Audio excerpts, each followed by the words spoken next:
Warm greetings. Welcome to today's session of Monday Munching and Musing with Women for Water. This session is conducted with the support of Water Resources Council of the Women's Indian Chamber of Commerce and Industry and in collaboration with W4W Foundation and media partner Counterview. My name is Mansi Balbharga and I am currently holding the position of National President of the Wiki Water Resource Council and also the founder director of the W4W Foundation. We are actually glad to start this conversation, namely Monday Munching and Musing with Women for Water, which we co-equally refer as Blue Lips. We have crossed 60 sessions, so that also makes it very useful for us to really share that there are a lot of women who are into water sector and who are very eager to share their water journeys.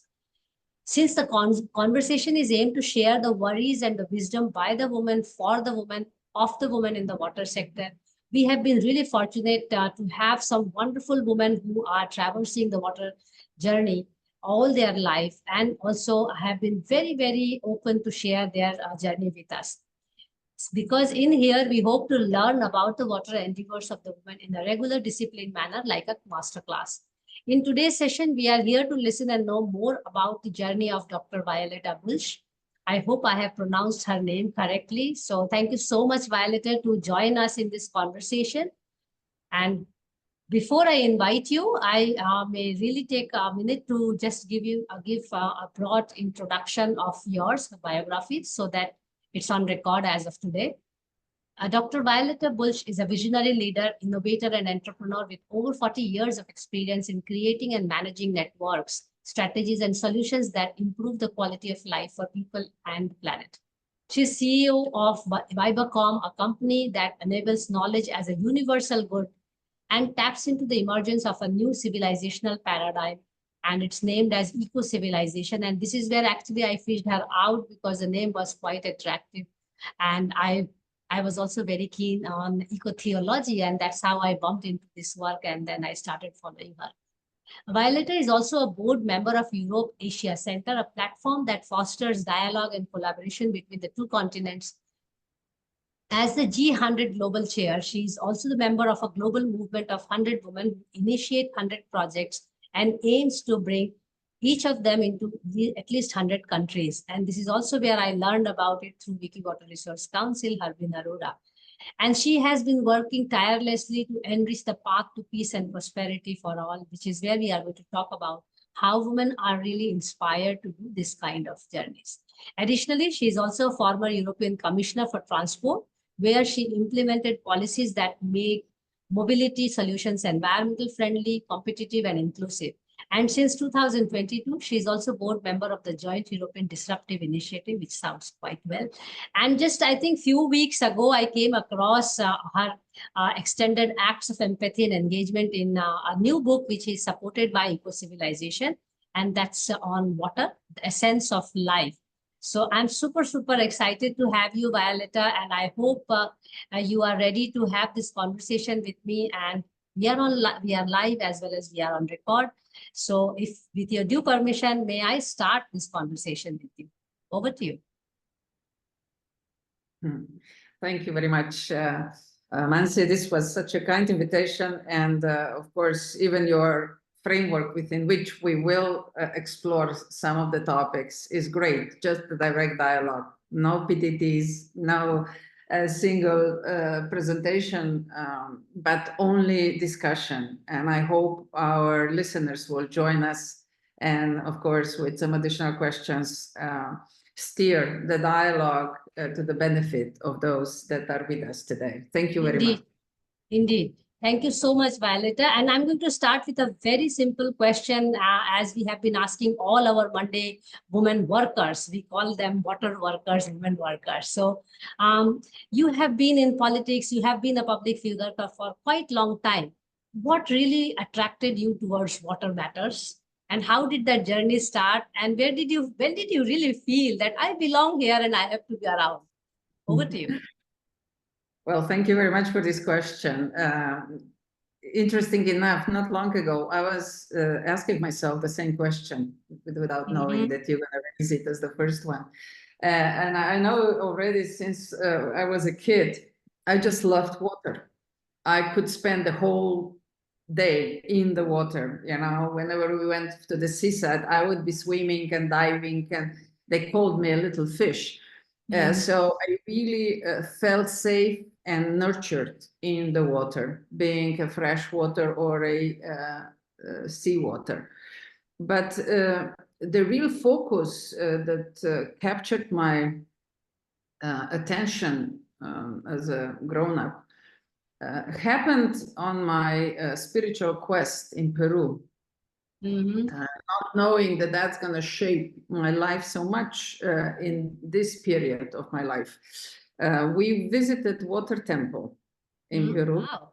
And I have never shared this story so far. This is the first time I'm telling it. And we did some rituals. And of course, I was really just a beginner at that time on my conscious spiritual path. And I heard the voice, you know, be my voice. Be my voice. Water needs strong voices. I was really shocked because, first of all, I was not used to such a strong messages coming from this different reality.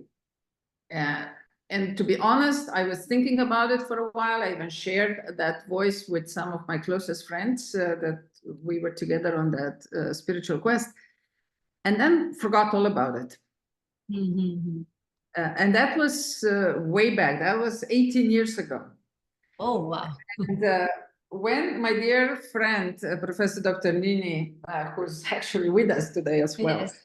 proposed to start a dialogue on water, to start that Ecocivilisation supports water, it was instant reply, of course, logically, we have to work with that. And I still did not remember that call that came. And we've been running the whole year on water. And as you pointed out, even brought forward a book, The Water, the Essence of Life, where 17 different writers contributed their relationships, described their relationship with water, shared their knowledge and wisdoms. And everybody can pull it down for free from Ecocivilisation page. And only in that process, when we came up, while we were preparing this book, all of a sudden, I remembered that there was a call, be my voice. And I felt so humbled. I felt so emotional at that moment. I said, oh, unbelievable how life knows better and how life is guiding us where we are needed most. So that's a really short story about how I got involved. Yes. But it's very touching. And Nini is actually appearing on our platform this end of the month. So I'm looking forward to her discussion also. And I would also request you to connect us to a couple of authors so that we can bring them on board to this conversation on Friday Water's book reading. So that will be a different discussion altogether. So coming back to you, Violeta, as a girl, as a woman in the water sector, and a very tricky question probably for you, how it is when you have been a leader in the water sector now, and how it is different or similar to be a political leader. I mean, it's a very tricky question, but I would like to know. First of all, Mansi, I'm not a leader in water sector. I am really privileged to be able to hold a space that the true voices of water can get through. That is something I feel called for. And there are so many incredible people who dedicated their entire lives to water. And I think we are now at the position of raising some existential questions to ourselves as a civilization, to ourselves as a humanity. And it's so easy to get deluded to focus on some really unimportant issues in life and forgetting what is really the basis for life, which is fresh, drinkable water, clean air, healthy soil, quality public space where we can act as a community, which is one of the biggest advantages of humans, is that we can consciously act together as a community, create and help each other. And of course, many animals have a bit of that as well, and we can learn a lot from them, but not in such an extent as humans have. So we need this quality space where we can engage. And last but not least, to really understand that healthy food, healthy lifestyle, it's what keeps sustainable humanity going. And everything else are just tools. And right now, as you could see, we're with some sort of deluded strategies refocusing on economy, on finance, on education, on technology, industry, and all these buzzwords, which are only tools for a quality of lifestyle. And all of a sudden, these tools are not taking us to the quality lifestyle anymore. Rather contrary, we see that our quality of life is deteriorating because we, through focusing on tools, we destroyed the basic conditions for healthy life.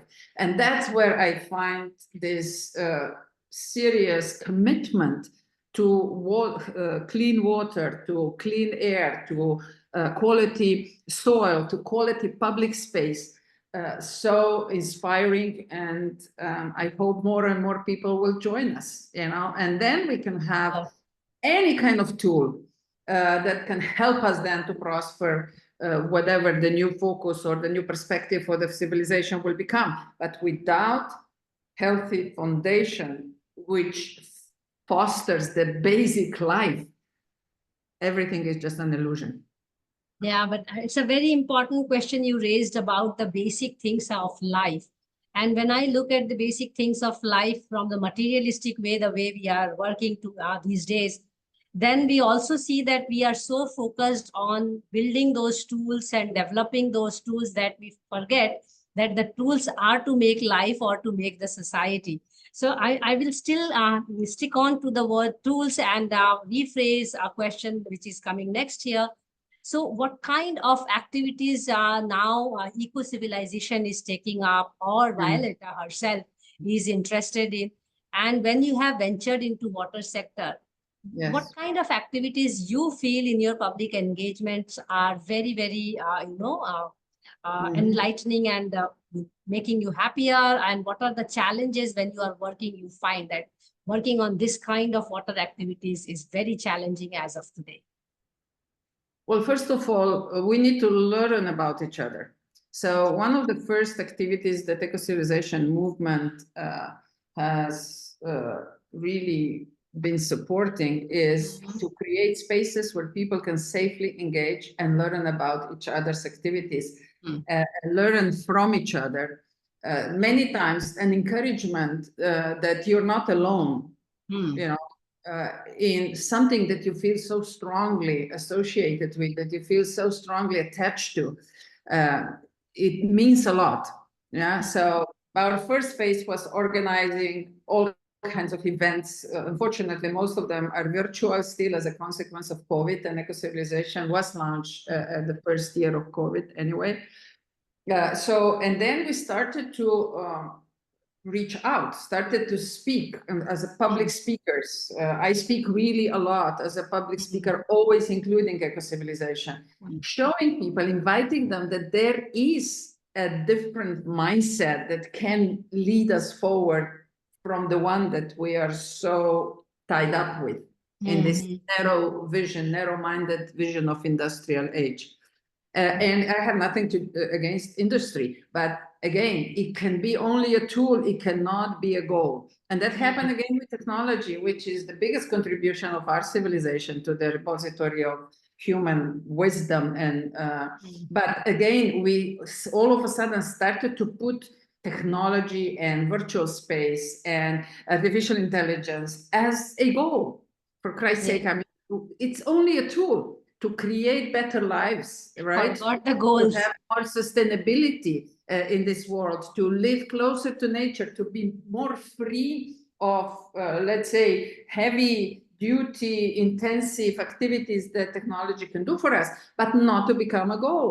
So all of a sudden, these crazy ideas of positronic new species that will replace the humanity started to rise. I mean, who are we talking to, for Christ's sake? I mean, we're going to be the first species that will destroy ourselves for the benefit of something else that we will create as a positronic being, instead of using all this incredible technology to help humanity to maximize its potentials. We have so much more potential that we have not even tapped into.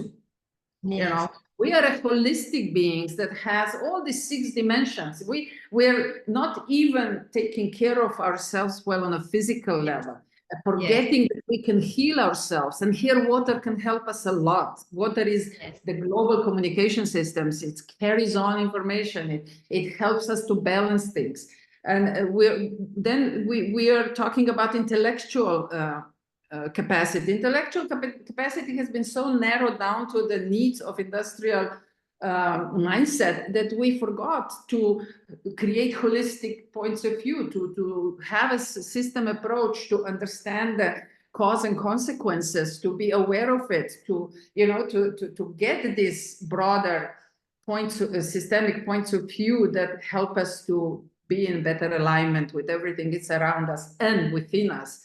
Not talking about emotional level, where again, water can help us so much. Water is bringing us back to the emotional level, the sound of water, the dynamic of water. It's the crystals, everything is just offering itself to help humans to balance ourselves. Not speaking about social manner, the water has such an incredible impact on social structures. You know, today we're talking about millions of hours being used for carrying water for the source to the home by women. You know, imagine that women could use that capacity for positive contribution to the society through their creative minds, through their engagement, direct engagement in entrepreneurship, in raising the kids, in taking care of innovative approach to gardening, to farming, to and even industrial mindset, industrial frameworks. So we are losing a huge population doing things that technology help us to do, and water is just really calling for our attention and bringing our attention to these new opportunities. And I'm not even talking then about energy level. You know, we are energetic beings. We are frequency that is somehow has a higher level of density for us to be able to see it in this 3-dimensional space. But we are frequency, and the water is frequency. So communication with water and being able to grasp that essence of the level of frequencies, which is not really seen to our eyes, but you can feel it. That is what water brings the attention to. And that's why I am so grateful really for everyone who is joining in, who's helping us to understand these multi levels of interaction with the natural ecosystem that the water represents as one of the basic elements. Yeah. So, and once I feel that once we're gonna get closer to that and understand that, our needs will change. We will be more holistically present in this life. And maybe even understand life itself better, as a transitional phase. Yeah, you remind me of Taoism and his take on water, because he explains life all through his little verse, few verse, nearly 70 of them, through explaining how we can be like water, and we are actually water. That's what it also talks about. I bring the question further to more tangible aspects of it, because the more I am listening to women leaders and water leaders, or people who care for water, concern for water, I get a feeling that there is definitely a difference in the way, sorry, I don't like to say this, but the way man looks at water and the way woman looks at water. Whereas we see globally, when we talk about women and water, we portray woman as a vulnerable being, because of course she's ensuring water for the family all over the world, and especially when we project it for poor women. I seem to be losing the connection with you a bit. Okay, are you hearing me now? Is it fine? I apologize. We have a huge storm going on here, and probably it's on my side a bit of interruption because it's really heavy rain and lightning and everything else. And rain is about to start here. Hear you. Now I can hear you. About to start here also, to be honest. So we have to speed up. So I was saying, the more I listen to women across the water sector and through these sessions as well, and also talking outside these sessions, I get a feeling that there is a different perspective, the way woman looks at water and life, and man look. I mean, when I'm saying it's more average and, people around us, and the way man looks at life and water. And that also affects the way leadership around water revolves. What is your take on this? I mean, not all men are evils and not all women are concerned about water and planet. But still, when we look at majority and when we look at women leadership in the water sector, this comes out as a pattern. And correct me if I am wrong. And what do you think as your observation? You're not wrong at all, but I would rather, instead of men and women, I would rather say about female and male energies. Because it's not always associated also with our physical appearance. What I can say is that the future lies in the balance of both. Yes, water is happy to serve us as a source of energy, but this big but let's do it in a responsible manner. Let's make sure that we use it in the best possible way. Like, there is a paradox, right? That we are polluting in order to be able to clean on the other side. And in both times we use, we burn the value that was created by people in the society. So can't we be more smart and actually manifest the concepts like circular economy in all 6 phases, not only recycling, because that's the last thing. Hopefully we'll never use recycling again, because we will do better in rethinking, redesign, reduce, reuse, and things like that, right? And then there will be very little to recycle. So if we can do these pre-phases in a much more smarter way.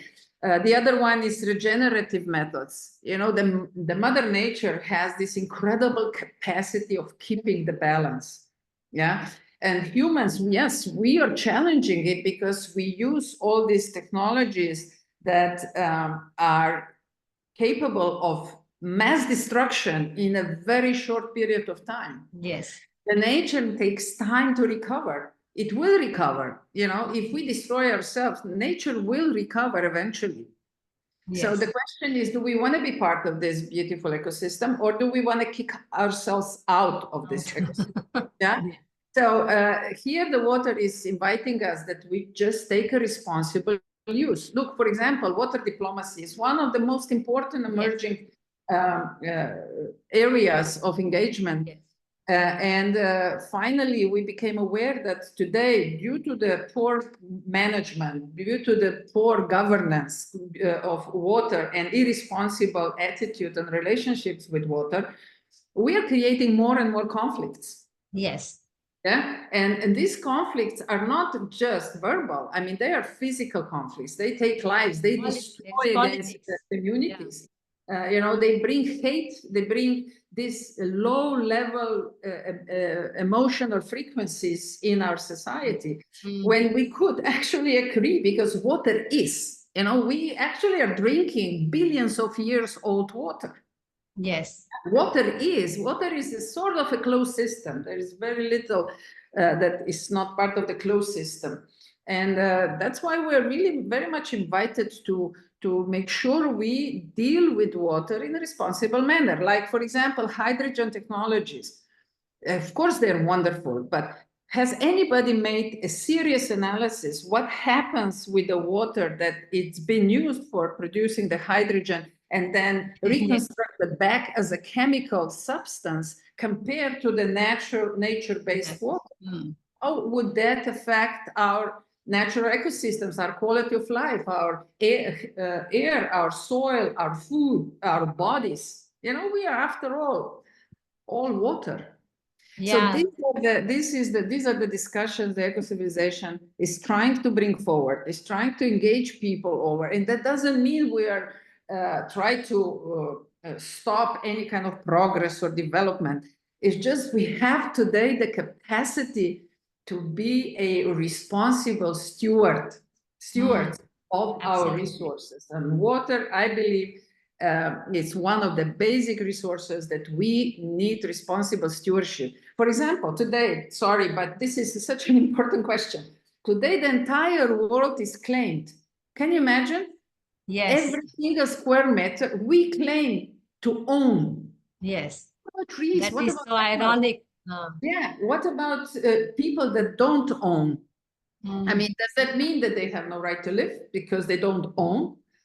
I mean, it's a natural resource. Nobody has created it. It was given to us, you know, to humanity, to animals, to plants, to all live beings, that it's a basic of our existence. So can we even imagine the society where water is not a matter of monetization, but it is a resource and source and a spiritual being and a physical being that we have a responsible stewardship the type of relationship with it. I mean, I can, and this is something that we are holding as a discussion. Can we seriously put in every constitution in the world or in every kind of community level agreement that every person has a right for clean water? Absolutely. And you raised a very important point on stewardship, and also bringing it as central to any and every constitution in the world. And that reminds me to also put here that actually in our constitution, we have right to life and duty towards environment. But the mention of word water in such a huge constitutional document does not occur. Exactly. And that's quite, something which we all have to think through, because today what we see around is serious issues around water. But coming back to the word stewardness and the concept around it, my next question to you is about leadership in water sector, and especially focusing on women. Though people like you and me are in good company of women leaders who work on water, but when we look at an average in the global settings, we find that the presence and participation of women is very meager. I mean, UN and even World Bank stats tells that 1 in 5 water professional is women. And in India, we fare even worse than 1 in 10. So I just wish to understand from you how it is in your experience across Europe and other parts of the world where you have seen. An important question around it is, why do we see less presence and participation of women leaders in the water sector? What is the reason you think? Lots of important questions. Let me try to be structural and straight to the point. As a politician, which I was not doing for that long, but when I entered this new profession, I used something that I found very supporting and useful when I was dealing with local communities, and this is participatory modeling. Yes. I learned that every person really appreciates when she or he is recognized and appreciated. Through participatory modeling, it creates safe spaces and give an opportunity that every constructive thought can come forward as on an equal basis, that you can hear really the weak signals that sometimes come from the edge of social structures or from the edge of social frameworks. And in the mass of strong how should I say, predefined mindsets, they always get lost. But participatory modeling is, I believe, the type of, if you want to still call that leadership, the type of stewardships of the future, where we all learn how to make sure that women and men are heard. Otherwise, we use only half of the brain, even less than half, because there is more women in this world than men. So you lead the world with only half of the capacity. You know, which manager will settle for something like that? Nobody, when you put it in the rational terms. In the company, even in the corporate system and business. Yes, exactly. But while I'm saying so, there's lots of women that pick up the male type of leadership style. So because somehow their self-confidence was killed, and or it's sort of shadowed, and they don't feel confident enough to use the qualities we have as women. And I think that we are entering an era where these female qualities are coming forward, and we are proving that complex challenges, especially the complexity of challenges is growing. We can all probably recognize that. Yes. And these complex challenges cannot be addressed with a top-down mindset. It has to be with a collective engagements and collective efforts to be able to see the complexity and then really find the good solutions for the challenges that this complexity is bringing. And while we're saying so, we can see in the past that many civilizations failed because they did not have a capacity to manage complexity that was rising within their social structures. Yeah, and usually we act in a not the best possible way, because we act in a way when we are challenged as humans to close ourselves, to put strong physical loud leaders at the top, like they will save us. Those countries, they go down the drain. Those civilizations were really fast. They lost their dominance and they disappeared in the pile of history. So we are invited to actually act contra to this sort of defensive act. Rather, the capacity of people that can get engaged and start solving the problems. Rather, the dynamic and diversity of minds, cultures, religious, different points of views, and cross-pollinate them in order to be able to address the complexity issues that we're facing today. So, and here, just looking at the challenge of water, not even start on air and soil and other elements, but just at the water issue, right? If you bring together male and female energies, and yes, you start discussing the issues, you will be able to find solutions that are efficient, but at the same time holistic and nurturing the sustainable engagement with this natural resource. And if you ask me if I have solutions, no. Solutions are emerging out of the capacity of people when we come together, you know, because if I said, oh, I have a solution, it's based on the old framework. It's something I've learned in the past, which gives me the encouragement that, yes, we can face the challenges, but it could be very deceiving if I think that with the old solution, I can address the future challenges. No, the important part is that we build the capacity and self-awareness and this participatory frameworks within which we can always approach to the emerging new challenges from a new perspective, but with the awareness that we can do it.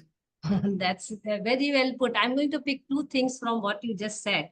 You remind me of my mentor, Nobel laureate Elinor Ostrom, with whom I did my PhD, also where she really lays stress on collective action.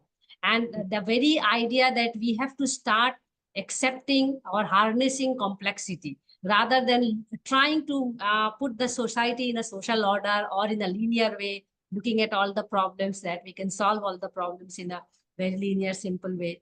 Instead, we should learn to disintegrate complexity into small linear things and then look at. And also, I think a very important point you raised about having a solution.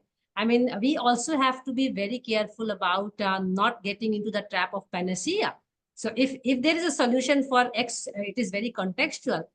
We may learn from it, but we don't need to just go ahead and take it further. But I want to come back to the human aspect of it, where you were talking about and you really nailed it when you said that there is kind of an urge within many women who are also very successful, with no offense to them, about aping male characteristics. And we see many such leaders across the world. And very well put that somewhere we also lose the feminism or feministic values, or our inclination of nurturing and all. I wish to understand from you, you being a leader in all respects, let's say, what are the skill sets do we think people are looking at any leaders, apart from, of course, I do not endorse just the positional leader, that you are in such position and then only you are leader. But in water sector, in general, leadership is a genderless concept. It has no gender. So there must be some characteristics, some skill sets, which people can bring inherent from their genetics, I must say, or from their grooming and other things. But I'm sure there are also many characteristics that we look up to a leader, or we have some inspirations. And we think that these can be nurtured in more and more women. Because after all, even for collective action and also to have more women leadership, we have to actually create a mass of water workers. First to have that mass, and then to have that, leaders emerging from that mass. So what kind of skill sets do you think a leader may or should try to embrace? Or maybe you can name some of your inspiration as well. You are one of my inspiration of late. So I mean, we are inspiring each other. That's the beauty of it. So let's be just proud that life allows us to meet, and that we can walk the same path. And this is one aspect that we are yet to fully embrace, is that we all gotta play the role on the. Yeah, we gotta be who we truly are, because as soon as you try to copy or imitate somebody else, the life is deprived of your qualities that you brought to this planet, and you gotta exercise your own. So while I'm saying that, definition of leadership can be very deceiving, because it really depends on situation. It really depends. If there is an emergency, yes, you need somebody with the wisdom and with experiences and with the charisma that can pull the capacities together in order to respond to the emergency. Yeah. But in any other case, you do have time to put together the participatory engagements. More and more we are realizing, as I said before, with the complexity, the need for broader engagement of qualities and knowledge and competences of people is needed. I mean, this larger capacity. So that's why I try to find a new word which could replace the leadership, because so often when you ask people, oh, I want somebody who's walking the path in front of me and I can follow, and it's smart and I can trust, and well, look where these kind of leaders brought us. Look around. That's where this kind of leadership that we give our powers to, we give up our powers to somebody else. Look where that brought us. So we are really invited here to reinvent ourselves. And that's why the closest term that I could find was responsible stewardship. Very well put. In that sense, yeah. But of course, the life will provide, and we'll see what's going to emerge out of it and what we will end up with. But just to have really a pause and think just for a second that old frameworks will never be able to help us to address the future challenges. Yes. the nature is constantly reinventing itself. So we, as part of nature, the water in us that connects us to all these climate changes, the weather changes, the changes of temperatures, the conditions. I mean, water is carrying this information. If we just listen well, we will hear it, right? Yes. Or in the other hand, if we isolate ourselves completely from the whispers of nature, either we will continue to destroy it, to calm down these whispers and not to hear them at all, or we will destroy ourselves, remove ourselves from this ecosystem. So it's hard to talk, about one framework of characteristics of leadership, but I know something is emerging as a, let's say, a part of the awareness and part of this collective consciousness, the way how I feel it, is that I described before the 6 layers of human perceptions and engagement. And I feel that we are now coming back to the old wisdoms, that heart frequency, soul frequency are extremely important. Yes. Yes, knowledge, I'm not going to deny that, Yes, knowledge, yes, experiences, you need that as well. But you also need to be able to tap into the collective, into the situation, nature, collective mindset of the communities. And only heart and soul frequency can help you to do that. Rational mind is too slow. Rational mind is too structured in order to be sensitive enough to what is happening really around us and even within us. And just to give you a very pragmatic example, I was privileged enough to grow up in socialist country, Yugoslavia. The country doesn't exist anymore. And if you think a little bit about it, I mean, this is pretty tragic, isn't it? Yes. To be born in the country, to be raised in the country that doesn't exist anymore. But I feel it as a strength, as an incredible capacity to understand and see better what is happening around me. Then I was raised as an engineer and a businesswoman in Silicon Valley. Then I came back and engaged myself in a liberal capitalistic Europe. Yes.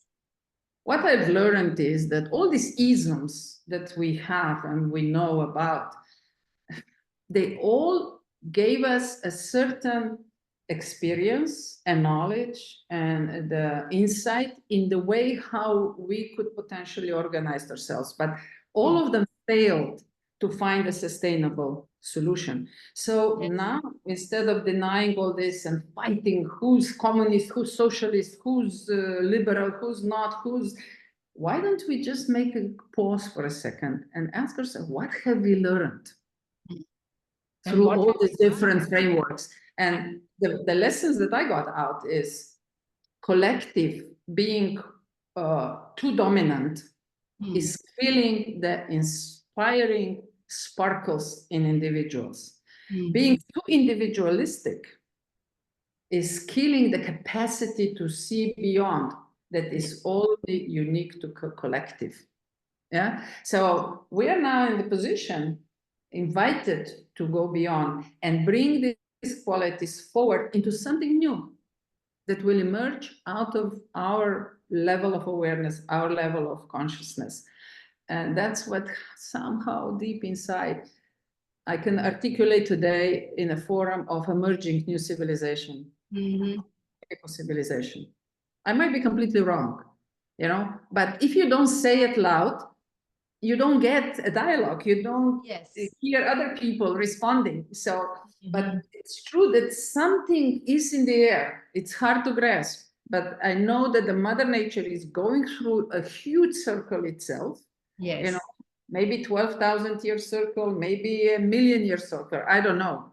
It's too much for me at this point, but you could feel it. Yes. In my all my life, I could now remember how it was 50 years ago and how it is today. And I can sense this slow, very slow changes, but they are surely leading to something bigger.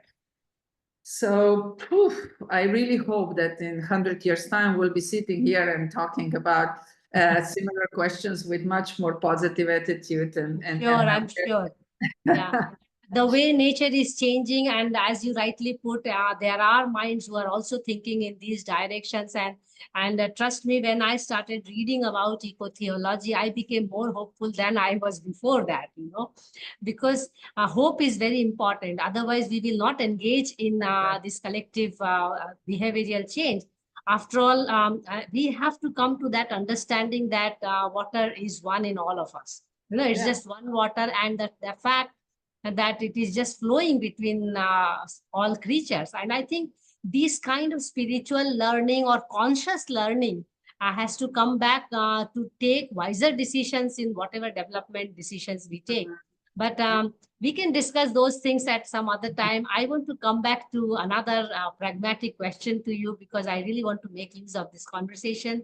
You have been a part of many networks, and you are yourself running this network. Apart from this, also G100 is your think tank, I must say, and it is now mobilizing and developing a huge collective across the world. And I'm also now invited also by Harbin to join. I'm looking forward to it. I wish to understand from you, and also a message for more women professionals who are seeking purpose of life and at the same time wish to carry a profession. Because we have to have both. So the role of networks, role of associations, and like in India, I'm running this Water Resources Council of the Chamber of Commerce and Industry, which has 1,200 councils, and water is just one of the councils. And Harbin Arora very well. So what do you think? What can women, look for in these networks, and how it can be useful for them to join these networks? Or how networks can help build a career as well as find purpose. Your take on this? Well, first of all, I would really like to compliment an incredible work that Harbin has put in, starting with many different networks that you've been part of, but I had the privilege to be invited by her to join G100 network. That is 100 women with 100 projects for the better world, organizing 100 nodes with 100 additional nodes per node that proliferate the idea we believe in. So like my case. Then there is Women Economic Forum also. Yes, Ecocivilisation on water is one of them. Yes, and then she's joining. She created many networks, and now she's cross-pollinating them, which is something we are yet to learn, right? The network of the networks concepts and cross-pollination between different networks is such a profound concept. Yes. But we are often bringing hierarchical mindset in management of such networks. So many times I get invited, for example, by some networks, please come and join us. And then they tell you everything you're supposed to do and how you're supposed to behave. And if you don't do that, then you cannot engage with them. And hello, don't you think there is something wrong with this? So no, it's good. Yeah. Yeah, network of the networks or cross-network pollination, cross-network collaboration means that you are based on the capacity and knowledge and wisdom of the network that you're part of. When you come together, you're looking for a higher value that you can create together, which means, again, that you've got to sit together and listen to each other and really look for a two and one and one is three, not one and one is 1.5. Yeah. So this is something that I see new competences emerging in the future, and there will be a tendency for even higher concentration of resources and all levels of capitals. And on the other hand, networks will continue to challenge this, and hopefully this will be the future organization of the world, because that's how nature is organized. Yeah, then that's how nature works. Fungi are supporting trees in communication. They are the ones who are absolutely necessary in the ecosystem of the forest. but they are not dominating one after the other. They are complementing each other and creating even bigger value for the entire ecosystem than just their own existence on their own. So here really everyone who feels that there is something in him or her that needs to come out, start talking. Don't be quiet. This is not a time to be quiet. And you will see where that's going to bounce from. Who will pick it up? Which are the networks that maybe are doing this already? Either join them or create your own focus and then just look for opportunities for cross-pollination. And that's something that within G100 and the Women Economic Forum and other networks that have been created around this concept, that's what we're learning today. We're not quite there yet, but we're learning, because they're all strong women who, of course, you will not be able to dictate what they're supposed to do, but invite. So instead of dictating, invite, invitation, instead of egocentric, ecocentric. So community, and this is where the female energies are coming in, because we know with female energies, you can hold the space for the emergence. You can hold the space. So yes, personally, I believe that the future belongs to networks. The future belongs to people who have a capacity to collaborate, co-create, who will replace egotripic behavior with eco-centric behavior.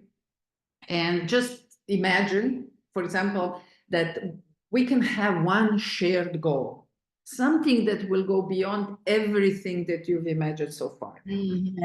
What if this goal could potentially be Earth as an ecosystem of our galaxy? Yes. Can we share this? And then just imagine and do whatever you believe is right. Absolutely. Whatever you believe is right for this kind of shared goals. And that would be amazing. That would be such an amazing journey. I really like the way you are putting things into, some may call it a utopian thought, but it is happening now because we have to dream to make it happen. That's also important, But So, there is no utopia, because look around, all the planets in our galaxy, we know them. We know how they exist, what they and exist. also women. Exactly, and we know that they cannot foster life as we know it today. Yeah. So isn't it worth preserving planet Earth to be this unique planet in the constellation of planets in our galaxy, to live this unique life? I mean, I just feel so excited and like And I think all over my body. I think also this, the whole idea of Mother Earth, and in India, we call Mother India also sometimes. I think women are realizing this emergency as well as emergence of this new energy, but also emergency that their nature is doing its own turning around, and we have to really protect, first of all, the most unnecessary species on earth, which is human beings. We have made ourselves but I come back to another tangible question, and again, this is more political question, and probably my second last question, because last is very simple question. I would like to know, when you were talking about that we should really try to embrace water into the constitution, just to give us an idea, how do you think we can really bring the water matter, let's say in any of these constitutions of any of the country? I would like to really have a place of water in our constitution. So what's your take on this? Some I'm speaking from experience. Slovenia is the only country in the world, as far as I know, that has the right for clean water in our constitution. Simple as that. So everyone. And I'd like to invite us to go even further, that it has to be running water, tap water, not plastic bottles. And it's really simple. You just make sure that whoever gets in contact, especially the industry and also households, has all the governance and preventive tools and measures in place to make sure that the water stays clean. You know, yes, if you use it, It should but be. you cannot return it back into this closed earth ecosystem without cleaning it and giving it the properties that are its natural properties. Yeah. That's it. Maybe it sounds simple, but it is simple like that. It You is know, simple. it sounds simple. If you know, if part. you feel simple, it is simple. Yes, that's the best part. I mean, on one hand, we know that water is a complex ecosystem to work on, but when we want to talk about the water governance, it's not a rocket science to really take it in a simple strides. So a funny question to you, actually, because I think you can best answer this question. Do you think in most of the countries, if the water minister or minister of environment was woman or is woman, things are going to change in the way policies, rules, and acts are written? Well, again, I would say it should not be a matter of women or men. Yes. It should be a matter of full capacity to be aware of what is the essence of life. And that depends on who you are, how you were raised, you know, how you developed as a spiritual and emotional being. Here within Ecocivilisation, we keep talking about it. Yes, intellectual, but yes, spiritual as well. Water has an incredible spiritual dimension. Absolutely. We can no longer deny. So if we could just bring this in a public space, and this is where Ecocivilisation efforts are, but they're tiny little efforts, you know. This has to be a much broader movement, and maybe our discussion today will steer some more emotions. I'm sure.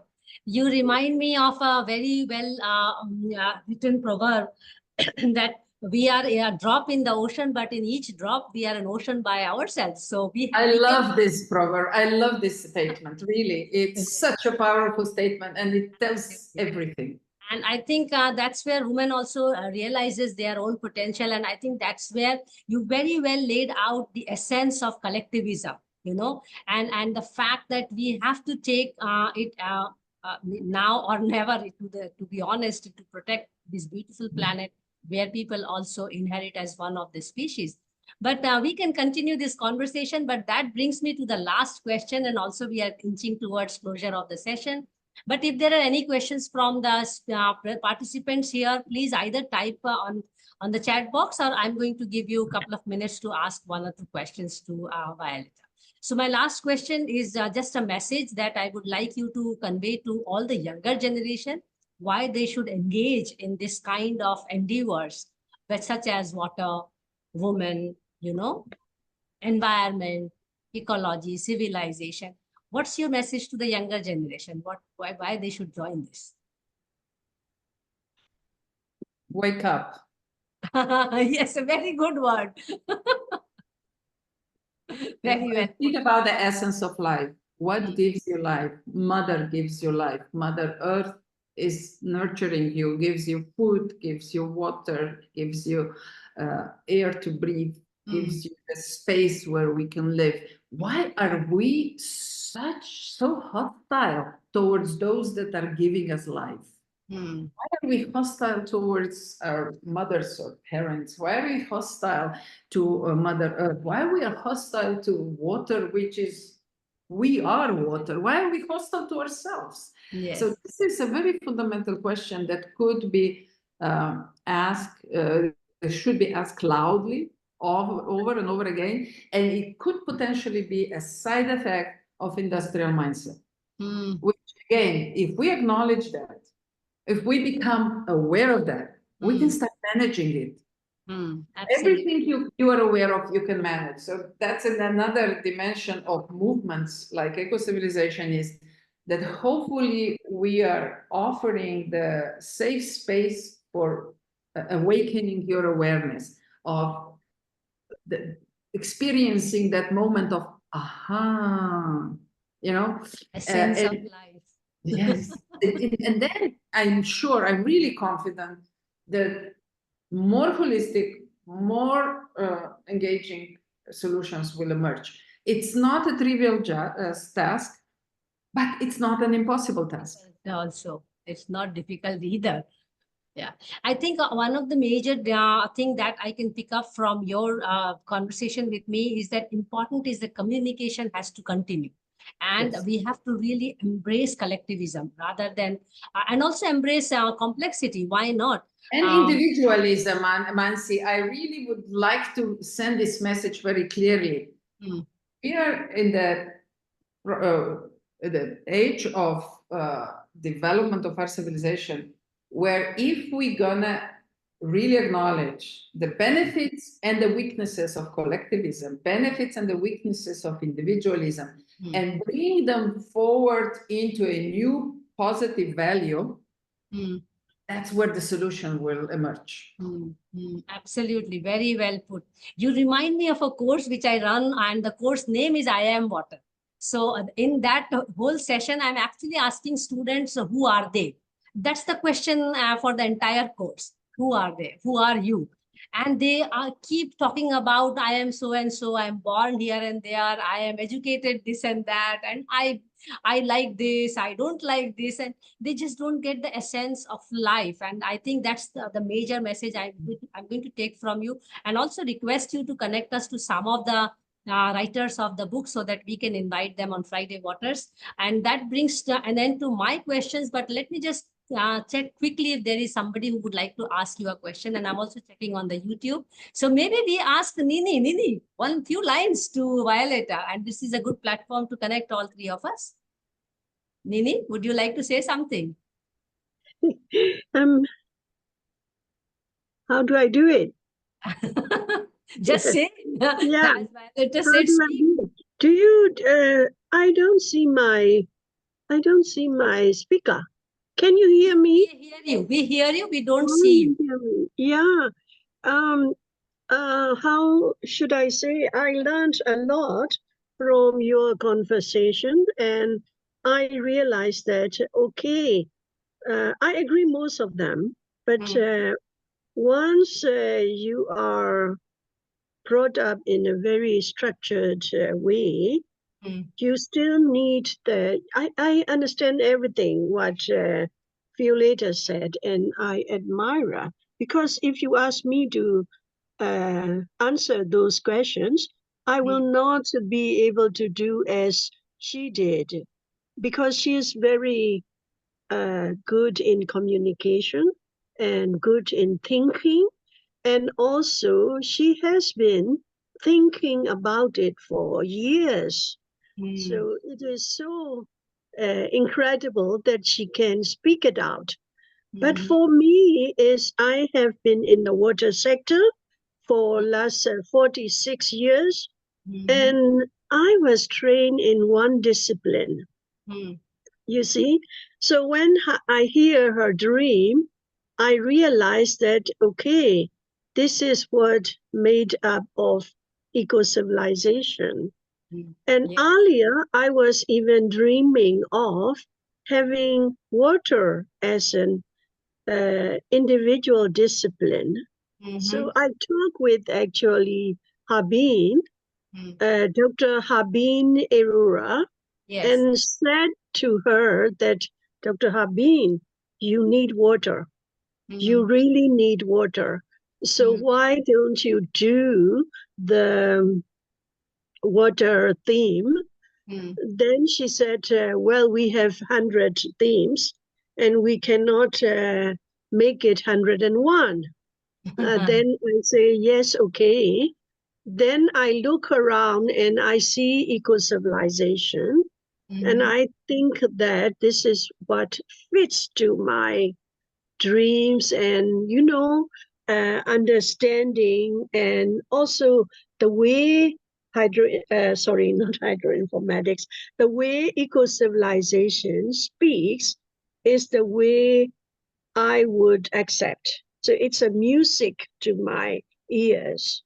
Then slowly, I also introduced water to Violeta, and she accepted at once,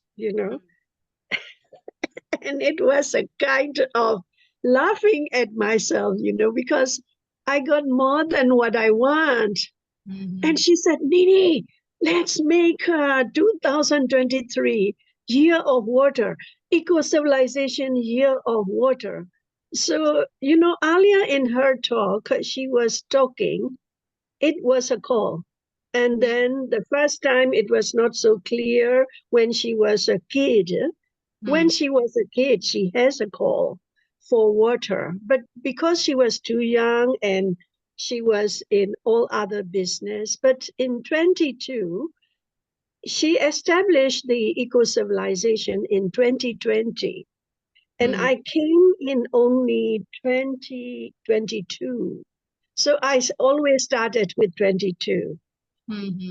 So she felt that the call is louder and louder, and she made it happen. But Yes. when she made it happen, I must say, and now I officially thank her, that the cake, the piece of cake she gave me is bigger than the whole. You know, Interesting. Very it well is put. it is so nice. And I would say thank you. Thank you to Violeta and the Eco-Civilization thinking and also embracing water and making it happen. And also one thing she said, all the frameworks, you know, frameworks. Okay, it will fail and it has failed and it failed. And that's why if you have a prefabricated framework, oh no, it won't work. You have to come with an open mind. You have to go with a participatory, collective thinking. And that is beautiful. That is very, very beautiful. And I hope that she can lead forever for eco-civilization and water theme. Congratulations, Violeta. Thank you, Nini. Thanks a lot. Thank you so much. We are running short of time, but if there is any pressing question or any compliment or comment anybody wants to make, I have checked YouTube. There is no comment for you or question. So I'm going to call it off as a formal closure and do a vote of thanks for you. Thank you so much, Violeta Bulc, for this enlightening interaction. I really felt the conversation was flowing just like water. And as we have both agreed that the water that flows in you also flows in me and also flows all around the globe. And so we have to take charge and take care of it and also enjoy the essence of water, as you rightly mentioned in your conversation. I hope you felt the same and enjoyed this conversation too. May you remain an inspiration to all of us. And also we look forward to some new working together methods and, as you call it, collectivism. We are grateful to have learned about your water endeavors and also especially your thoughts and the spiritual inclination you have. May you continue your water activities and do keep us posted. In here, we shall continue our Monday Munching and Musing with Women for Water every Monday at 5 p.m. IST and look forward to learning more from more women from the water sector. You may please follow our social media platforms for regular updates. But for now, thank you so much, all of you, for all the participants who have really encouraged and supported us for more than 60 sessions. Now we have just touched 70 with Violeta, so we are really excited. And we hope that we can touch more lives and more women to hear them out and also understand the nuances of water. So today's takeaway, essence of water and nuances of water. Thanks, Violeta. Please take care. Thank you so much, all of you. Thank you very much, and all the best to all of you around the world. Bye-bye.